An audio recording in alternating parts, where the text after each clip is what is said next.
बिस्मिल्लाहिर्रहमानिर्रहीम। अस्सलाम वालेकुम नादरीन, आप यूट्यूब चैनल देख रहे हैं, मैं इमरान खान हूँ। नादरीन, 27वीं आईनी तरमीम, अब उसकी कुछ चीज़ें सामने आ गई हैं और काबीना से मंजूरी के बाद उसको पेश कर दिया गया सेनेट के अंदर।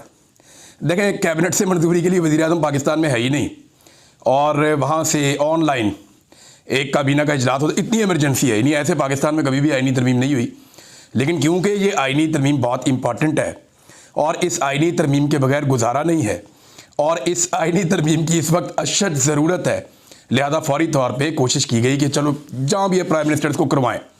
तो कैबिनेट की अप्रूवल के बाद जनाब, और कैबिनेट की औकात क्या है, सारे वहाँ पे इकट्ठे किए हुए हैं फॉर्म 47 वाले। किसी को पता ही नहीं है कि उसका अपना मैंडेट किधर था, तो तरमीम उन्होंने किधर से पढ़नी है। उन्हें कहा गया जी ये तरमीम आप पास कर देंगे, पास करते हैं।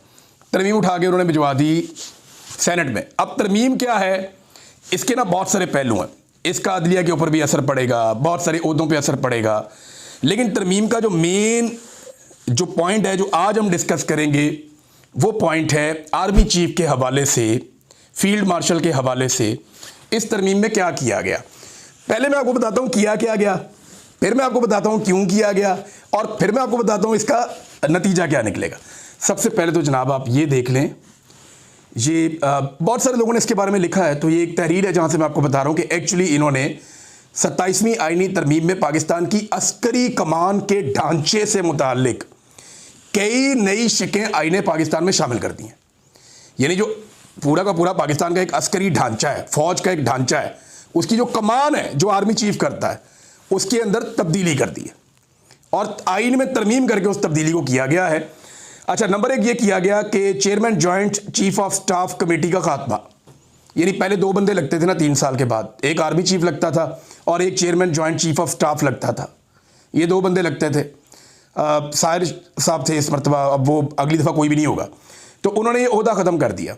ये ओहदा अब 27 नवंबर 2025 से ख़त्म कर दिया जाएगा और नई कमांड पोस्ट का एक क़याम कर दिया गया, एक नई कमांड पोस्ट बना दी गई। यानी ये इख्तियारात जो हैं वो अब आर्मी चीफ को मिल गए हैं, ये वाले भी। वज़ीर आज़म चीफ ऑफ आर्मी स्टाफ जो बैक वक्त चीफ डिफेंस फोर्सेस के तौर पर भी खिदमात सर अंजाम देंगे की सिफारिश पर नेशनल स्ट्रेटेजिक कमांड का कमांडर पाकिस्तान आर्मी के अफसरान में से तैनात करेंगे और इसकी तनख्वाह और मुराद का तयन भी वज़ीर आज़म करेंगे। यानी ये जो एटम बम जिसके हाथ में होता है ना, ये बहुत इंपॉर्टेंट ओहदा है, बहुत, यानी आर्मी चीफ के बाद एक बहुत अहम तरीन ओहदों में से एक ओहदा DGISI का होता है और एक ये ओहदा है, और ये ओहदा होता है नेशनल स्ट्रेटेजिक कमांड का, कमांडर के जो कमांड होती है उसका ये ओहदा होता है। उसको भी आर्मी चीफ ने अपने हाथ में ले लिया कि उनकी अप्रूवल के बगैर या उनकी तजवीज़ के बगैर या उनकी सिफारिश के बगैर वज़ीर आज़म किसी को तैनात कर ही नहीं सकता। ये बंदा वज़ीर आज़म अपनी मर्जी से नहीं ला सकता। ये इख्तियार भी आर्मी चीफ ने अपने पास रख लिया और उसकी तनख्वाह और मुराद का तयन भी वज़ीर आज़म करेंगे। अच्छा, नंबर 3 इसमें एक और बड़ी इंपॉर्टेंट चीज़ है कि आला फौजी रैंक रखने वालों के लिए उम्र भर की मुराद, यानी जिनके आला फौजी रैंक्स हैं ना, जैसे फील्ड मार्शल हो गया, जैसे इस किस्म के और अहदेदार हो गए, इनकी जनाब जो मुराद है इनको सारी ज़िंदगी मिलती रहेंगी, वो ख़त्म नहीं होगी। जब तक ये ज़िंदा रहेंगे इनकी मौजें लगी रहेंगी, इनकी तनख्वाहें, इनकी ये चीज़ें सारी इनको मिलती रहेंगी, मुराद इनको मिलती रहेंगी। फिर वो अफसरान जिन्हें फील्ड मार्शल का ओहदा दिया गया हो या marshal of the air force का ओहदा दिया गया हो या एडमिरल ऑफ द फ्लीट के ओहदे पे, अच्छा ये ओहदे नॉर्मली मिलते नहीं होते। फील्ड मार्शल का ओहदा ये जंग के बाद मिलता होता है। अगर किसी को आइंदा किसी आर्मी चीफ को फील्ड मार्शल का ओहदा चाहिए होगा तो उसे एक जंग करनी पड़ेगी पाकिस्तान की किसी मुल्क के साथ, या तो अफगानिस्तान के साथ जंग कर ले। अब इस ओहदे के अंदर इतनी पुरकशिश चीज़ें रख दी गई हैं, पहले मैं आपको बता दूं है क्या, फिर आपको बताता हूं कि जंग क्यों करनी पड़ेगी आने वाले आर्मी चीफों को। अच्छा, इसमें वो कहते हैं जी तरक्की दी जाएगी, अपने रैंक, मुराद और यूनिफॉर्म ताहयात तक इनके बरकरार रहेंगे। ये अफसरान जिन्हें कौमी हीरोज करार दिया जाएगा को सिर्फ आइन के आर्टिकल 47 में दर्ज तरीकाकार के तहत ही बरतरफ किया जा सकेगा। यानी ये वो तरीका होगा कि सदर मुमलिकत की बरतरफी का तरीकाकार, यानी इम्पीचमेंट के बगैर इसको आप नहीं हटा सकेंगे। वज़ीर आज़म का ये इख्तियार कि वो आर्मी चीफ को तब्दील कर दे या उसको हटा दे, ये इख्तियार उससे वापस ले लिया गया है और ये ख़ास तौर पे उन लोगों के लिए जिन्हें फील्ड मार्शल करार दिया जाए। यानी फील्ड मार्शल को हटाने का इख्तियार वज़ीर आज़म से चला गया, और अगर फील्ड मार्शल को हटाना है तो उस तरीके से हटाना पड़ेगा जिस तरीके से सदर की इम्पीचमेंट की जाती है, या कम से कम 2/3 अक्सरियत किसी के पास होगी तो वो आइन में तरमीम करके ये काम कर सकता है, अदरवाइज वो ये काम कभी भी नहीं कर सकता। नंबर 5 ये बड़ी इंपॉर्टेंट चीज़ है, बहुत ही इंपॉर्टेंट चीज़ है। और ये है कि आइन के आर्टिकल 248 के तहत सदर मुमलिकत को जो इस्तिस्ना हासिल है, यानी इसके ऊपर केस नहीं बन सकता। सदर मुमलिकत पे आपको पता है केस बन नहीं सकता। जरदारी साहब का मुकदमा जब जाता था अदालत में तो उनके वकील जाके कहते थे कि क्योंकि ये सदर पाकिस्तान है लिहाजा इसके ऊपर पाकिस्तान का कानून ही नाफिज नहीं होता, इसको इम्यूनिटी है, इस बंदे के ऊपर कोई कानून आप लगा ही नहीं सकते। वजह यह है कि क्योंकि ये सदर पाकिस्तान है लिहाजा इसको इस्तिस्ना है हर किस्म के कानून से, ये कोई भी जुर्म करे आप इसके खिलाफ कुछ नहीं कर सकते। वही इस्तिस्ना इन्होंने फील्ड मार्शल को भी दे दिया है और फील्ड मार्शल को ये वाला इस्तिस्ना दे दिया कि एक तो वो देखें ना, दो चीज़ें होगी, एक तो फील्ड मार्शल रहेगा अब ताहयात, नंबर 2 उसको मिलती रहेंगी मुराद हमेशा पूरी ज़िंदगी के लिए, नंबर 3 पूरी ज़िंदगी उसके ऊपर कोई मुकदमा नहीं बन सकेगा, आप उसके ऊपर कोई केस नहीं कर सकेंगे। यानी आसिम मुनीर साहब अपनी लाइफ में पूरी ज़िंदगी में कुछ भी करें, ये राह चलते किसी को कत्ल कर दें, ये किसी के साथ कोई ज्यादती कर दें, कोई जुल्म कर दें, आसिम मुनीर साहब किसी के साथ कोई फ्रॉड भी कर दें, ये कुछ कर दें दुनिया के अंदर, आसिम मुनीर साहब के खिलाफ अब पाकिस्तान का कानून कभी कोई कार्रवाई नहीं कर सकेगा। वजह यह है कि इनको ताहयात इस्तिस्ना मिल गया है, क्योंकि ताहयात रहेंगे। देखिए ना, इस्तिस्ना तो ओहदे को मिला है और ओहदा इन्होंने लिख दिया कि ताहयात रहेगा और ओहदे के साथ मुराद भी ताहयात रहेंगी। ये आगे आपको बात समझ, आगे चलें। अच्छा जी, कमांड खत्म होने के बाद की जिम्मेदारियां, यानी अगर इनकी कमांड खत्म हो जाती है, फर्ज करें कि आर्मी चीफ की मुद्दत पूरी हो जाती है लेकिन फील्ड मार्शल वो शख्स सारी उम्र रहेगा, लेकिन आर्मी चीफ की मुद्दत खत्म होने के बाद जब शहबाज शरीफ एक नया आर्मी चीफ ले आएगा या नवाज शरीफ ले आएगा या इमरान खान ले आएगा, कोई भी जब एक नया आर्मी चीफ आ जाएगा तब भी ये इख्तियार मौजूद रहेगा कि वफाकी हुकूमत इन अफसरान की आइंदा जिम्मेदारियां और फ़राइज़ कौमी मुफाद के तहत तय करेगी कि आइंदा जनाब इनसे हमने क्या काम लेना है या ये आइंदा क्या काम कर सकते हैं। ये है जनाब तमाम तरमीम। मैं सिर्फ एक आपको बता रहा हूँ, अभी मैं अदलिया वाले मामले पे नहीं गया, अभी मैं बाकी मामलात पे नहीं गया, अभी सिर्फ हम फोकस करते हैं कि आर्मी चीफ वाले मामले के ऊपर ये तरमीम क्या है और ये हो क्या रहा है और ये किया क्यों जा रहा है। देखें, इनमें हमें 3-4 चीज़ें एक दफ़ा फिर मैं क्लैरिफाई कर दूँ। इसका फ़र्क क्या पड़ेगा? फ़र्क ये पड़ेगा कि मौजूदा जो फील्ड मार्शल आसिम मुनीर साहब हैं ये अब सारी ज़िंदगी फील्ड मार्शल रहेंगे, नंबर 1। नंबर 2, इनके पास बाकी तमाम फोर्सेस की कमांड भी आ जाएगी। नंबर 3, जो अहम तरीन पोस्ट है जहां पे पाकिस्तान के स्ट्रेटेजिक बहुत बड़े बड़े एटम बम ये वो सब, वो कमांड भी इनकी मुशावरत के साथ ही बंदा आएगा या इनकी सिफारिश के साथ बंदा आएगा। इनकी सिफारिश से बाहर वज़ीर आज़म कुछ नहीं कर सकता। नंबर 4, इनको ताहयात, क्योंकि इन्होंने फील्ड मार्शल रहना है तो ताहयात इनको इनकी मुराद मिलती रहेंगी। नंबर 5, जब ये ताहयात फील्ड मार्शल रहेंगे तो ताहयात इनको एक इस्तिस्ना आइन में मौजूद रहेगा कि इनको कोई छेड़ नहीं सकता, इनको कोई उंगली नहीं लगा सकता, इनके ऊपर कोई केस नहीं बन सकता। पाकिस्तान का कोई थाना, कोई FIA का दफ्तर, कोई किसी भी एजेंसी का दफ्तर, कहीं पे कोई मुकदमा आसिम मुनीर साहब के ऊपर नहीं बन सकेगा। वजह क्या है कि उन्हें एक कानूनी इस्तिस्ना हासिल हो चुका है और ये आइन में दर्ज कर दिया गया है कि उनके खिलाफ कुछ नहीं होगा। वैसे ये लगे हाथों जरदारी ने और गवर्नर ने भी ले लिया कि सारी जिंदगी के लिए इसके अंदर उन्होंने शामिल किया हुआ है। अभी तरमीम पास नहीं हुई लेकिन शामिल इन्होंने करवाया हुआ है कि जरदारी को भी और जो गवर्नर थे उनको भी, यानी सदर को भी और गवर्नर को भी, जितने भी हैं उन सबको भी ताहयात इस्तिस्ना होगा, उन्हें कभी भी उनके ऊपर कोई केस नहीं बनेगा। लेकिन इसका इतलाक जो है वो आइंदा से करेंगे, पीछे से नहीं करेंगे। अभी वालों को फायदा देंगे, पहले वालों को बिल्कुल फायदा नहीं देंगे। पहले वालों को दिया तो उमर चीमा बाहर आ जाएगा, पहले वालों को दिया तो बाकी लोग जो है उनकी भी बचत हो जाएगी। लिहाजा यहां पे ये आगे से चलेंगे, पीछे से नहीं चलेंगे। और ये भी इसमें सुनने में आ रहा है कि वजीर आजम को भी ये पेशकश जो है वो इसकी आइन के अंदर होगी। चले, अभी हम क्योंकि फोकस कर रहे हैं सिर्फ आर्मी चीफ के मामलात में, तो आखिरी चीज उसके अंदर ये रखी गई जो फाइनल है कि फील्ड मार्शल जब मौजूद रहेगा, जब बूढ़ा हो जाएगा, जब उसका दिल करेगा, दिल भर जाएगा कि यार मैं अब ये काम नहीं करता, आप दूसरा बंदा आर्मी चीफ ले आए, उसको लाकर लगा दें, फील्ड मार्शल मैं रहूँगा, मुराद मुझे मिलती रहेंगी और ना सिर्फ मुराद मिलती रहेंगी बल्कि मुझे इस्तिस्ना भी हासिल रहेगा, मेरे ऊपर किसी किस्म का केस भी नहीं हो सकेगा। ये चीज़ हो गई। लेकिन फिर एक शिक और रख दी गई कि हुकूमत तब भी इसको कोई काम देना चाहेगी तो दे देगी, यानी उसके बाद भी, रिटायरमेंट के बाद भी ये फिर भी काम करता रहेगा, लेकिन जो इसका फील्ड मार्शल का होगा उससे कभी रिटायर नहीं होगा। अब इसको आईनी तहफ़्फ़ुज़ दे दिया गया और अगर इन्हें कभी हटाना पड़ा तो वज़ीर आज़म से इख्तियार भी ले लिया गया।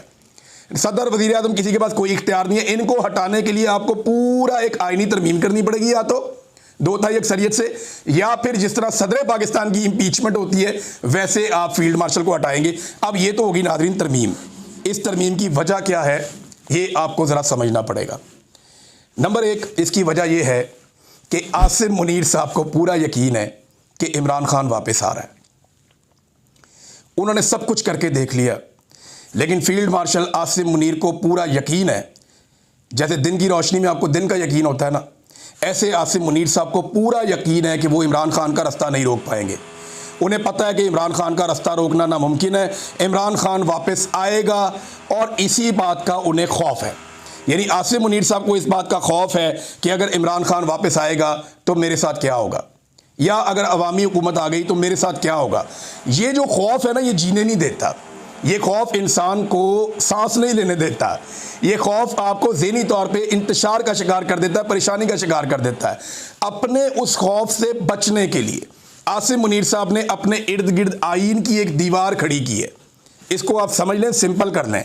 आसिम मुनीर साहब को इस बात पे पूरा ईमान है उनका, और उन्हें इस बात का पता है कि हर हाल में इमरान खान ने वापस आना है, और आसिम मुनीर साहब की बस हो गई है। उन्हें पता चल गया कि इस आदमी का रास्ता नहीं रोका जा सकता। ये प्रेशर आना ही आना है। अभी ये ट्रंप के बलबूते पे थोड़ा पाकिस्तान की हुकूमत और एस्टेब्लिशमेंट उछल कूद कर रही है, लेकिन बड़ी जल्दी ये भी बंद हो जाएगी। ट्रंप इनका चेजा लगा रहा है, वो मैं आपको बताऊंगा किसी और वीलॉग में वो उनके साथ कैसे खेल रहा है, वो आपको बाद में बताते हैं। लेकिन ये बात आप जहन में रख लें कि आसिम मुनीर साहब डरे हुए हैं इमरान खान से। उनको पता है कि ये बंदा आ गया या अवामी हुकूमत आ गई तो हमने जो कुछ कर छोड़ा इस मुल्क के साथ, उसका खुमियाजा हमें भुगतना पड़ेगा। ये जो कुछ हमने इस मुल्क के साथ किया है, इस मुल्क के लोग और इसका कानून हमसे पूछेगा। तो अब उन कवानीन से बचने के लिए या उन चीज़ों से बचने के लिए एक तरीकाकार इख्तियार किया गया है कि एक आईनी दीवार खड़ी की गई है अपने इर्द गिर्द। उस दीवार के अंदर क्या है कि मैं सारी ज़िंदगी रिटायर ही नहीं होऊंगा, मुझे सारी ज़िंदगी मुराहत मिलती रहेंगी, मुझे जो है सारी ज़िंदगी इस्तिस्ना रहेगा, मेरे ऊपर कोई केस नहीं होगा, और मुझे हटाया भी नहीं जा सकेगा। अगर हटाना है तो या तो 2/3 अक्सरियत लेकर आओ, या मुझे सदर पाकिस्तान की तरह इम्पीच करो, और मैं जब चाहूँगा किसी भी हुक्मरान से कह के कोई और ओहदा भी ले लूँगा और उसको इंजॉय करूँगा। ये है आईनी तरमीम 27वीं में आर्मी चीफ की हद तक चीज़ें। अब इमरान खान साहब जो हैं उनके लिए आज सेलिब्रेशन का दिन है, और उनकी पार्टी के लिए भी एक तरह से। एक तो उन्हें इसकी मुखालफत करनी चाहिए फुल। ये फ़र्द वाहिद के लिए एक आईनी तरमीम हो रही है। ऐसा नहीं होता कि आप फ़र्द वाहिद के लिए आईनी तरमीम करें। आपने एक अजीब रास्ता खोल दिया है कि अब हर आर्मी चीफ जो आएगा वो फील्ड मार्शल बनना चाहेगा। फील्ड मार्शल बनने के लिए उसको या तो जंग करनी पड़ेगी अफ़गानिस्तान से, या ईरान से, या इंडिया से। चाइना से तो हम जंग लड़ नहीं सकते, तो या वो इंडिया से आके जंग करेगा, या अफ़गानिस्तान से करेगा, या वो ईरान से करेगा। फिर मीडिया के अंदर अपनी बल्ले बल्ले करवाएगा, और उसके बाद जनाब वो अपने आप को फील्ड मार्शल बना लेगा। जब वो फील्ड मार्शल बन जाएगा तो यही सारा कुछ उसको भी मिल जाएगा। देखिए ना, आपने हर आर्मी चीफ के लिए रास्ता खोल दिया कि जब वो आए तो उसको फौरी तौर पे फील्ड मार्शल बनने के लिए एक जंग करनी होगी, और वो जंग में उतर जाएगा कौम को लेकर कि भाई मैं तो फील्ड मार्शल बनना चाहता हूं। आर्मी चीफ तो इतना रह गया है, फील्ड मार्शल तो इतना बड़ा है। फील्ड मार्शल को तो इस्तिस्ना है, फील्ड मार्शल की तो मुराद ताहयात है, फील्ड मार्शल का ओहदा ताहयात है। फील्ड मार्शल पे सारी जिंदगी केस कोई नहीं हो सकता। फील्ड मार्शल को कोई वजीर आजम, कोई किसी का बाप भी हटा नहीं सकता, लिहाजा उसको हटाने का तरीका भी बहुत मुश्किल कर दिया है। तो मैं तो बनूंगा फील्ड मार्शल, जो आर्मी चीफ बनेगा, और फील्ड मार्शल बनने के लिए वो वही करेगा जो ज़रूरी है। यानी एक आधी जंग या लड़ाई करनी पड़ेगी, उसके बाद कोई फील्ड मार्शल का ओहदा मिलता है। अदरवाइज़ तो ऐसे फील्ड मार्शल का ओहदा कोई सड़कों पे तो नहीं मार देता रेवड़ियों की तरह। यहाँ पे तो इस दफ़ा फील्ड मार्शल आसिम मुनीर साहब बन गए, जैसे भी बन गए। एयरफोर्स ने तैयारे गिराए इंडिया के, लेकिन ये कोई इतनी बड़ी जंग नहीं थी, हमने कश्मीर फतह नहीं किया, लेकिन वो फील्ड मार्शल बन गए।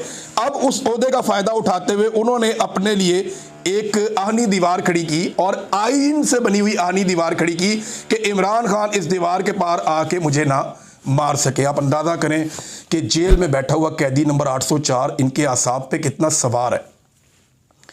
आज पहली मरतबा मुझे महसूस हुआ कि आर्मी चीफ हमारे जो हैं वो इमरान खान से डरते हैं। मुझे पहली दफ़ा एहसास हुआ। मुझे इससे पहले नहीं लगता था। मुझे लगता था कि शायद सिस्टम इनसे डरता है, सियासतदान इनसे डरते हैं, या ये इनको खौफ नहीं है इस बात का। यानी मुझे कन्फ्यूजन रहती थी, लेकिन आज मेरी कन्फ्यूजन दूर हो गई। जो मेरे सोर्सेज मुझे कहते थे ना कि ये दिन रात डरते हैं इमरान खान से, ये खौफज़दा है इमरान खान से, वो मुझे बार बार लोग जो हैं दावा करते थे मेरे सोर्सेज, और मैं सोचता था यार वाकई ये बात ठीक कर रहे हैं।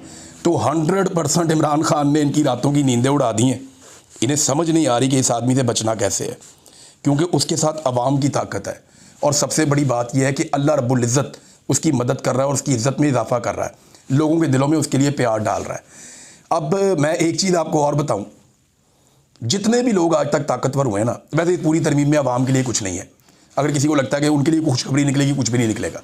ये अशराफिया की तरमीम है, उन्होंने आपस में मिलजुल के कर दी है।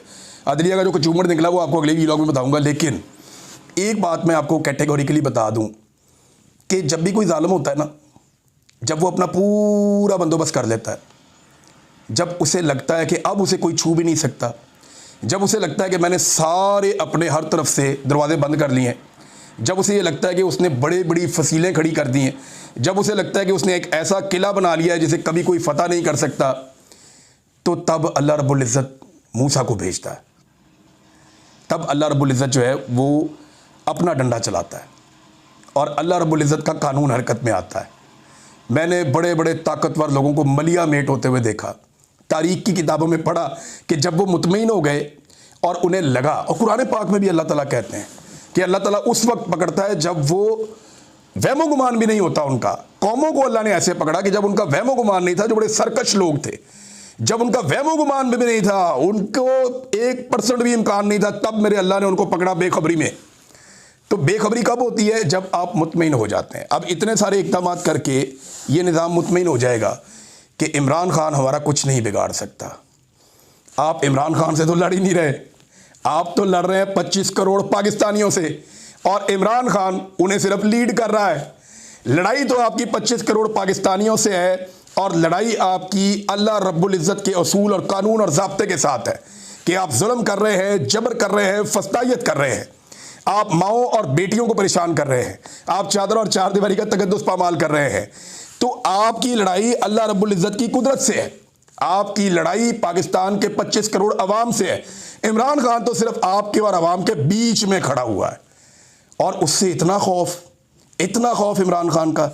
मेरे ख्याल में इसको इस एंगल से ज़रूर सोचें कि खौफ इमरान खान का जो है वो रगों में उतर गया, इनकी हड्डियों में बैठ गया है, और अब ये तरमीमें कर करके अपने आप को बचा रहे हैं कि जनाब कुछ करो, अपनी अपनी जान बचाओ। ये जनाब आर्मी चीफ की हद तक जो एक तरमीम हुई, मैंने आपको बता दी कि जो अस्करी क़यादत उसकी कमान के अंदर, जो आइन के अंदर तरमीम की गई, मैंने आपको बताया। फर्दर इस पर बात करेंगे। अब तक के लिए इतना, अपना ख्याल रखिएगा, अपने इस चैनल का भी। अल्लाह हाफिज़।